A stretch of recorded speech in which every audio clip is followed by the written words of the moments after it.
vidéo de montage de 7950X sur une nouvelle carte mère, une carte mère MSI qu'on va tester aujourd'hui. C'est parti!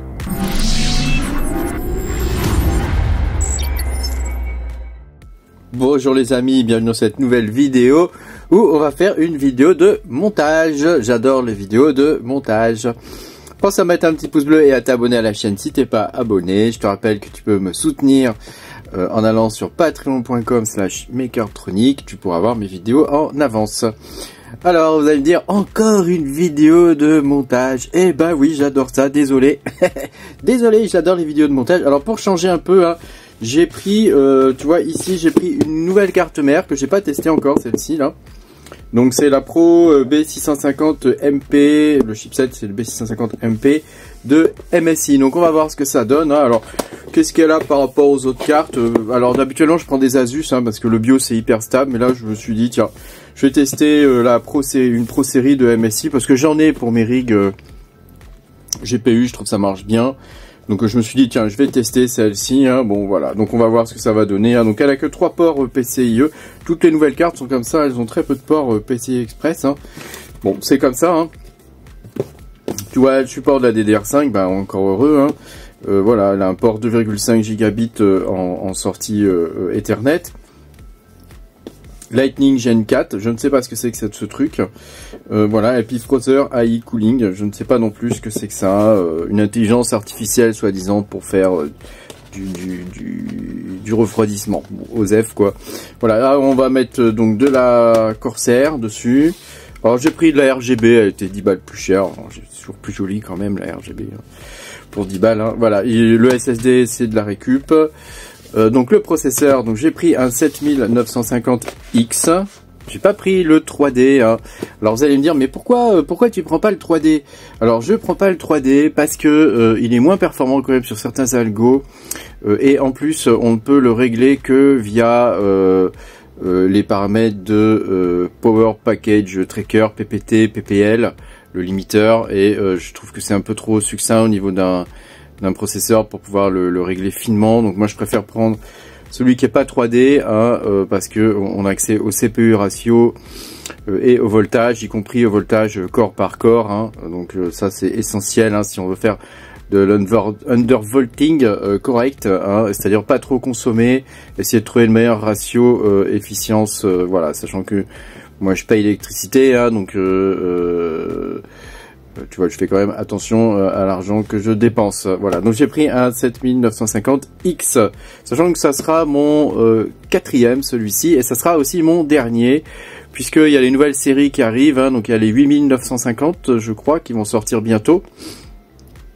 Alors j'ai pas bien compris s'ils allaient sortir le 8950 ou directement le 9950, j'ai pas bien compris.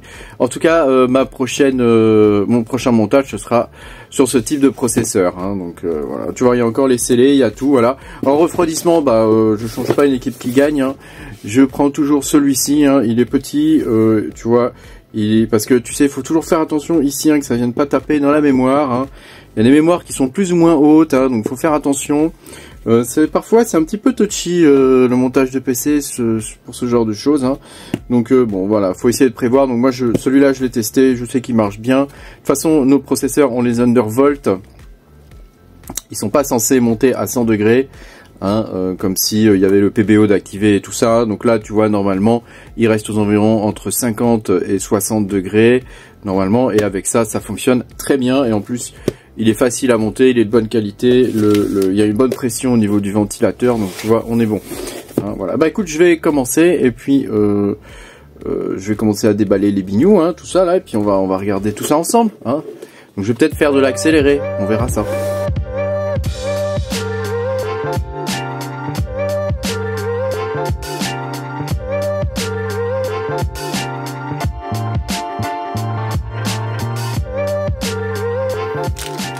Alors on va regarder cette carte mère un petit peu de plus près.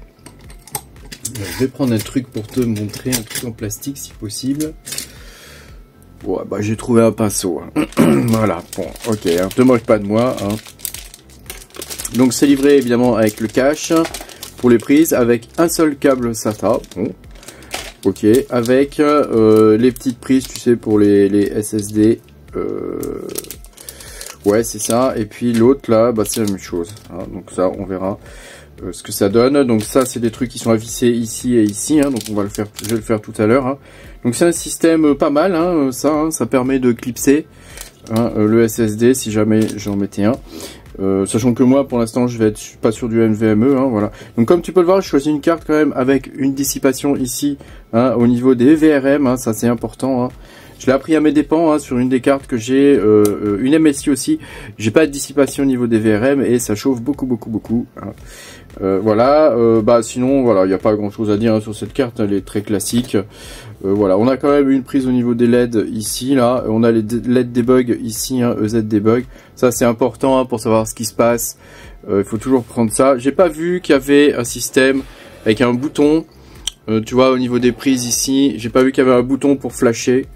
Donc, ah si, il y a un bouton. Il est là. Si, il est là, il y a un bouton. Voilà. Donc, bah, elle est très bien cette carte. Hein. On verra au niveau du BIOS ce que ça donne, mais en tout cas, en termes de qualité... elle m'a l'air vraiment très bien, hein. Elle m'a l'air vraiment très bien. Donc ça c'est impeccable.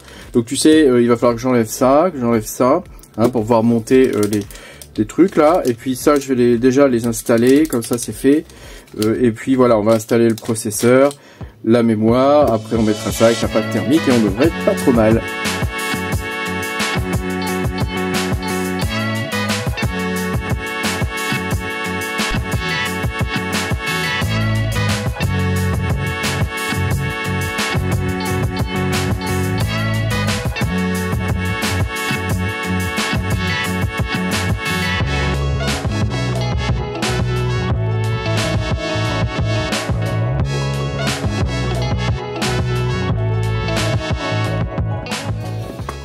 Waouh, quel magnifique processeur, regarde. Waouh, comme il est beau.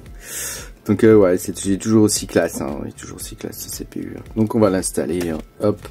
Voilà, moi je garde les boîtes, hein. Je fais la collection des boîtes parce que je les trouve jolies. C'est débile, mais c'est comme ça. Voilà, c'est débile. On est d'accord, c'est complètement débile. Allez, hop, on va soulever ça. Toc, donc là, hein, je te rappelle, hein, sur ces sockets là, faut faire attention à pas tordre les pins hein, quand tu mets le processeur en place, hein, donc il y a un sens évidemment. Hein.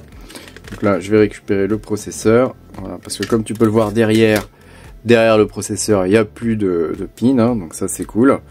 Hein, donc là, dans quel sens il s'installe celui-ci?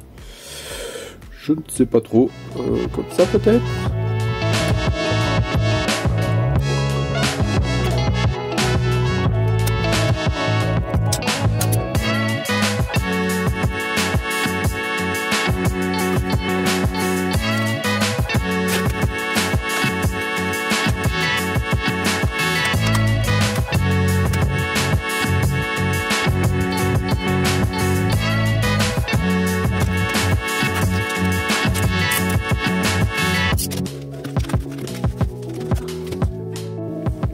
Alors en mémoire, hein, donc j'ai pris toujours de la DDR5 évidemment, hein, puisque sur les Ryzen il faut de la DDR5, donc c'est de la 6000 hein, et c'est de la CAS30, hein, CL30. Donc sur Cubic il disait que ça allait être de plus en plus important. Alors moi j'ai pas noté, tu vois que sur les séries 7000 la mémoire, la vitesse de la mémoire et en particulier les timings sur la mémoire avaient un impact particulier au niveau du mining. Mais voilà, sur Cubic ils avaient l'air de dire voilà. Puis bon, on sait jamais, en cas de revente c'est plus facile de revendre ce type de machine plutôt qu'avec de la mémoire un peu bas de gamme, de la 5400 ou des trucs 5600 ou des trucs comme ça, tu vois. Donc là on va les installer tranquillou, hein, elles sont belles, hein. Elles sont classe, hein. Je vais peut-être les prendre pour mon PC en fait. Regarde.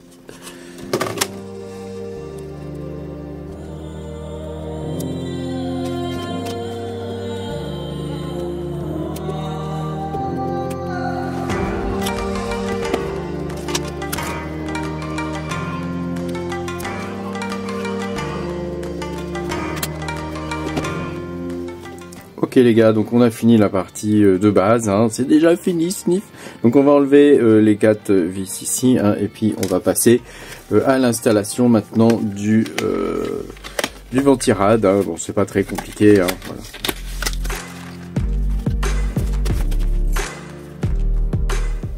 Bon, bah j'ai pas mal avancé dans le montage, hein. J'ai monté donc le Ventirad qui est ici, donc tu vois, c'est quand même un gros machin. Donc tu vois, bon, ça se monte comme ça. Il y a des petits bignous là. Donc faut virer les trucs noirs là. Et puis après, on met les machins en métal comme ça et on revisse après le truc en métal. Tu vois ici. On le revise dessus, donc c'est pas très compliqué à monter. La notice est bien expliquée. Donc là, j'ai branché aussi du coup le ventilateur. Donc le ventilateur se branche ici au CPU fan. Et puis ici, c'est pour la prise RGB. Bah oui, RGB c'est absolument essentiel sur ce type de machine. Donc comme tu peux le voir, bon, ça ferait un vrai beau PC en vrai pour quelqu'un. Sachant qu'il y a déjà une carte graphique intégrée au processeur qui est correcte sans plus quoi. Enfin bon, voilà, il suffirait de rajouter ici une carte. Je vais faire une vidéo bientôt sur le Janus Coin, enfin sur le H Janus, avec un mélange de SHA 256 et de Verus H. Au niveau du CPU, donc je vais bientôt faire une vidéo dessus, donc je pense que je vais utiliser cette machine là pour te faire la démo parce que ça pourrait être sympa. Voilà, l'idée c'est d'avoir une machine type gamer, donc je mettrai une vraie carte graphique dedans pour qu'on puisse voir un petit peu comment ça fonctionne. Donc là j'ai mon alim de test ici, tu vois, donc je vais la brancher. Mon alim de test, je vais la brancher et puis on va tester le premier démarrage. Faut aussi que je branche un écran, donc on va tester tout ça.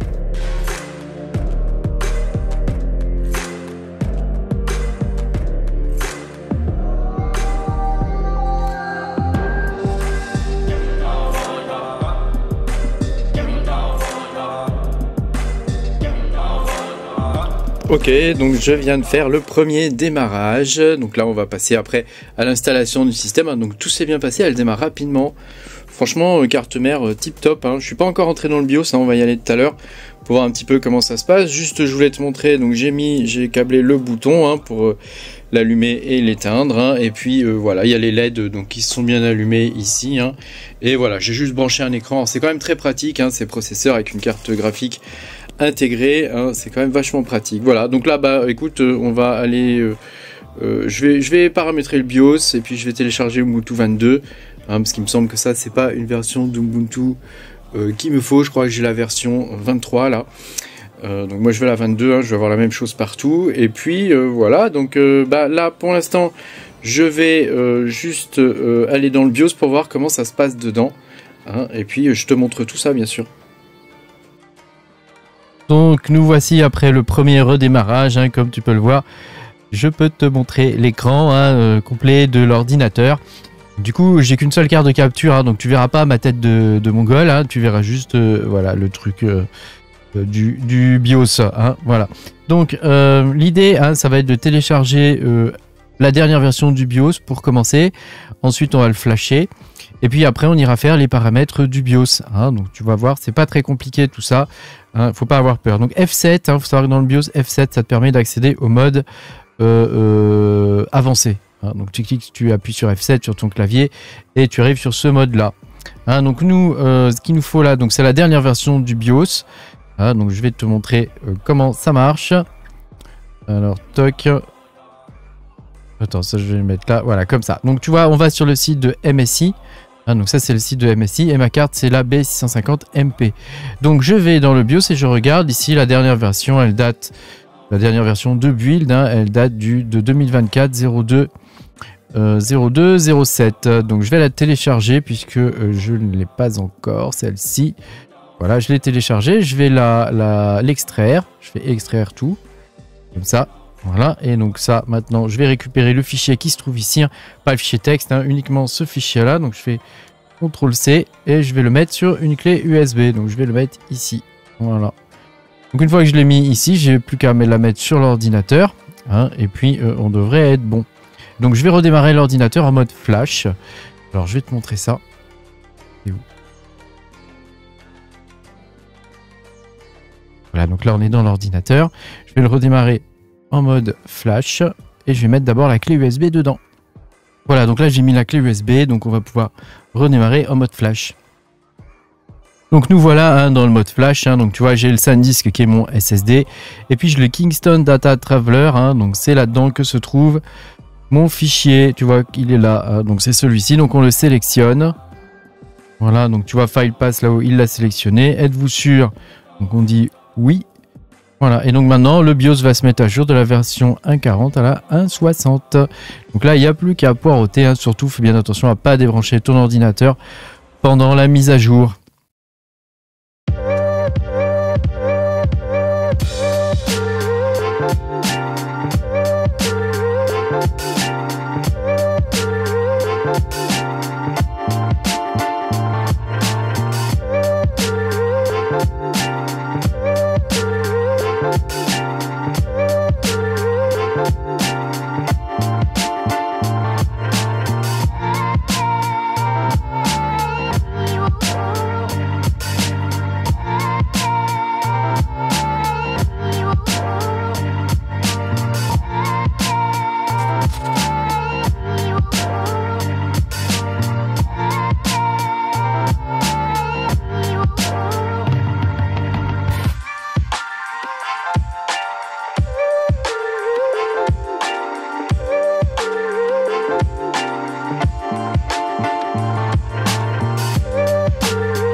Ok, donc là maintenant on a un BIOS à jour, hein, comme tu peux voir là-haut c'est écrit la version AMS.160, hein, on est plus sur la version 100. Donc là on a un BIOS à jour, donc on va faire F7 et la première chose qu'on va faire c'est qu'on va aller dans Settings et on va aller charger les paramètres par défaut. Hein. Donc tu vois je vais dans, pas très intuitif, hein, je vais dans Settings, enregistrer et sortir, hein, et puis je vais faire Restore Default. Voilà, il va me dire oui. Donc voilà, donc là maintenant j'ai reset tous les paramètres du BIOS, hein, parce que tu sais, quand tu flashes une puce d'un BIOS à l'autre, il peut rester des paramètres résiduels ou des choses comme ça, donc c'est important de faire cette opération là. Souvent les gens ne la font pas et après ils se retrouvent avec des petits problèmes ou des trucs bizarres, des comportements un peu erratiques. Donc une fois qu'on a fait ça, on va aller dans System Advanced ici, hein, et on va aller parcourir les trucs, tu vois, et on va virer au fur et à mesure les choses qui ne nous intéressent pas, sachant que nous on va faire là du mining CPU, hein, donc on va juste garder les trucs qui nous intéressent. Donc ici il n'y a rien d'intéressant. Integrated Peripheral, on va désactiver la carte graphique. Je connais pas ce BIOS, hein, c'est la première fois que je le vois. Ici VGA détection, on va le mettre en ignore, hein, pour pouvoir démarrer, même s'il y a une carte graphique d'intégrer, hein, on va le mettre en ignore. HD audio contrôleur, on n'en a pas besoin, donc je le décoche. Voilà, integrated graphique, on s'en fout. USB configuration, on s'en fout. Power setup, donc là restore power loss, je vais mettre en power on, ce qui fait que l'ordinateur va s'allumer tout le temps. BIOS UMI mode, donc là tu vois on reste bien en UEFI, hein, surtout pas de CSM, hein. Voilà, Eras on s'en fout, ici NVMe etc. AMD overclocking on ira plus tard, hein, mais normalement il y a toutes les options qu'il faut, hein, voilà. Mais on ira plus tard parce qu'on va déjà installer l'OS, hein, faut que notre truc soit stable pour installer l'OS. L'overclocking on le retrouve ici, hein, dans la section OC, ici OC. Hein, là tu auras tous les paramètres qu'il faut, hein, donc le CPU ratio et ce genre de choses, mais on ira après, hein. Pour l'instant je vais enregistrer, on va redémarrer, je vais installer le système et voilà, pour l'overclocking et tout ça, moi je te conseille d'aller voir mes autres vidéos que j'ai faites sur l'overclocking, hein, l'undervolting, hein, en l'occurrence, hein. Bon, je peux quand même rapidement te faire voir où ça se trouve, hein. Donc tu vas dans OC ici, alors la RAM déjà, attends, on a oublié un truc là, on n'a pas configuré la mémoire. Et à Expo, on va faire Disabled, on va faire Enabled. DRAM Frequency, donc là tu vois, il me le charge en profil 1. Donc on est pas mal, la RAM sera à 6000, CAS 30. Donc là on est bon, elle est bien détectée. Donc tu vois au niveau de la mémoire, on est bon. Et puis maintenant, on va aller regarder au niveau du processeur. Tu vois ce qu'il faut faire. Donc tu vois ici Core Voltage, donc c'est ici on changerait le voltage du processeur, hein, et je cherche CPU ratio, je sais pas où ils l'ont mis, CPU ratio c'est ici, hein, donc tu vois c'est ici qu'il faudrait changer le CPU ratio. Donc là je vais pas le faire parce que je dois installer le système, il faut que ça soit parfaitement stable pour l'installation de Linux, hein. Mais voilà, donc là tu as vu tous les paramètres, hein, au niveau du paramétrage du BIOS. Je vais faire save Save, change and reboot. Et on est bon. Et après, j'ai plus qu'à installer Linux. Donc ça, je te renvoie maintenant à mes vidéos sur l'installation de Linux que j'ai faites. Alors, je crois que pour l'instant, elles sont que dans l'espace membre. Mais elles seront diffusées peut-être bientôt dans l'espace public. Merci beaucoup d'avoir regardé cette vidéo. Pense à mettre un petit pouce bleu et à t'abonner à la chaîne si tu n'es pas abonné. Et puis moi, je te dis à bientôt pour de nouvelles aventures. Salut, salut!